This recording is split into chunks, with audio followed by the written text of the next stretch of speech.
विधान परिषद निवडणुकीच्या पार्श्वभूमीवर महाराष्ट्राच्या राजकीय वर्तुळातून एक अत्यंत मोठी आणि खळबळजनक बातमी समोर येते। राष्ट्रवादी काँग्रेस शरदचंद्र पवार पक्षाचे राष्ट्रीय अध्यक्ष शरद पवार यांनी पुणे स्थानिक स्वराज्य संस्था विधान परिषद निवडणुकीसाठी अत्यंत आक्रमक आणि ठोस पावले उचलली आहेत। त्यांनी पुण्याचे नवनियुक्त शहर प्रभारी अध्यक्ष श्रीकांत पाटील यांना निवडणूक अर्ज भरण्याचे थेट आणि स्पष्ट आदेश दिलेत। शरद पवारांच्या या एकाच निर्णयामुळे पुण्याच्या आणि पर्यायाने संपूर्ण महाराष्ट्राच्या राजकारणात प्रचंड मोठी खळबळ उडाली आहे। या निर्णयामुळे पुणे विधान परिषद निवडणुकीत आता थेट राष्ट्रवादी विरुद्ध राष्ट्रवादी अर्थात घड्याळ विरुद्ध तुतारी असा अत्यंत अटीतटीचा आणि ऐतिहासिक सामना रंगणार असल्याचं स्पष्ट झालंय। मागील काही काळातील मवाळ राजकारणानंतर आता पुन्हा राष्ट्रवादी विरुद्ध राष्ट्रवादी कसे भिडणार आहेत या व्हिडिओतून पाहणार आहोत। नमस्कार, मी स्नेहल चौधरी, आपण पाहतात एलएस मराठी। महाराष्ट्राच्या राजकारणात गेल्या काही वर्षात झालेल्या पक्षांतराच्या आणि फुटीच्या घडामोडींनंतर स्थानिक पातळीवरील निवडणुकांमध्ये दोन्ही गट आमने-सामने येण्याची ही पहिलीच मोठी वेळ ठरणार आहे। पुण्यात शरद पवार आणि सुनेत्रा पवार या दोन्ही नेत्यांची ताकद पणाला लागलेली असल्याने ही निवडणूक केवळ एका जागेसाठी मर्यादित न राहता प्रतिष्ठेची लढाई बनली आहे। शरद पवारांनी घेतलेल्या या आक्रमक पवित्रामुळे महायुती आणि महाविकास आघाडी या दोन्ही आघाड्यांमध्ये जागा वाटपावरून आणि उमेदवारीवरून अंतर्गत चर्चांना वेग आलाय। पुणे विधान परिषद निवडणुकीची घोषणा झाल्यापासून शरद पवार नेमकी काय भूमिका घेणार याकडे सर्वांचं लक्ष लागलं होतं। अखेर सर्व शक्यतांना पूर्णविराम देत शरद पवारांनी आपला हुकमी एक्का बाहेर काढलाय। पुणे शहराची जबाबदारी खांद्यावर असलेले पक्षाचे विश्वासू नेते श्रीकांत पाटील यांना थेट रिंगणात उतरून पवारांनी महायुतीसमोर मोठं आव्हान उभं केलंय। श्रीकांत पाटील यांनी काही महिन्यांपूर्वीच पुणे शहर प्रभारी अध्यक्षपदाची धुरा सांभाळली असून त्यांच्याकडे संघटनात्मक कामाचा दांडगा अनुभव आहे। शरद पवारांनी पुण्यातील स्थानिक नेत्यांची आणि वरिष्ठ पदाधिकाऱ्यांची एक महत्त्वाची बैठक घेतली। या बैठकीत पुण्यातील बदलत्या राजकीय समीकरणांचा सविस्तर आढावा घेण्यात आला। स्थानिक स्वराज्य संस्थांमधील मतदारांची संख्या, पक्षाची ताकद आणि विरोधकांची रणनीती लक्षात घेऊन शरद पवार आणि श्रीकांत पाटील यांना कोणत्याही परिस्थितीत निवडणुकीची तयारी पूर्ण करण्याचा आणि उमेदवारी अर्ज दाखल करण्याचे आदेश दिले।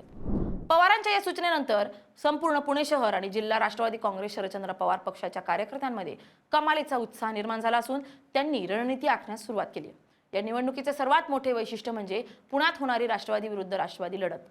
सुनेत्रा पवार यांच्या नेतृत्वाखालील राष्ट्रवादी काँग्रेस पक्ष महायुतीचाच भाग म्हणून या जागेवर आपला दावा सांगते, तर दुसरीकडे शरद पवारांचा पक्ष महाविकास आघाडीच्या माध्यमातून ही जागा जिंकण्यासाठी पूर्ण ताकदीने उतरलाय। दुसरीकडे जय पवार यांच्या नावाची चर्चा राजकीय वर्तुळात रंगत असून उमेदवारी कोणाला मिळणार यावर महायुतीमध्ये खल सुरू आहे। जर अजित पवार गटानं आपला उमेदवार जाहीर केला तर पुण्याच्या भूमीत दोन राष्ट्रवादी गट एकमेकांविरुद्ध थेट शिंग रोखणार आहेत। या लढतीमुळे स्थानिक पातळीवर नगरसेवक, जिल्हा परिषद सदस्य आणि पंचायत समिती सदस्यांची मतं फुटण्याची मोठी शक्यता वर्तवली जाते।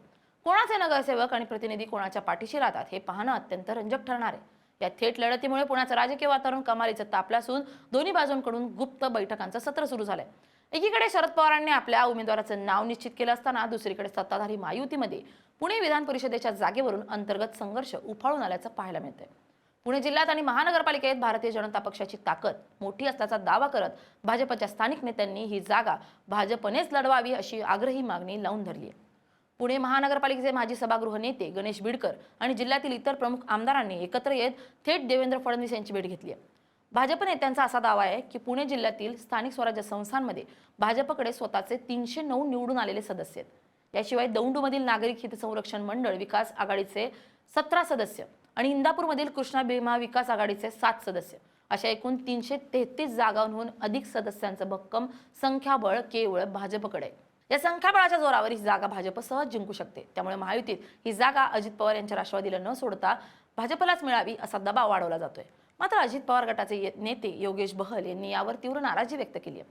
त्यांनी स्पष्ट केलंय की पुणे विधान परिषदेची जागा ही राष्ट्रवादी काँग्रेसची हक्काची जागा आहे आणि महायुतीच्या जागा वाटपात ती अजितदादांच्या पक्षालाच मिळाली पाहिजे।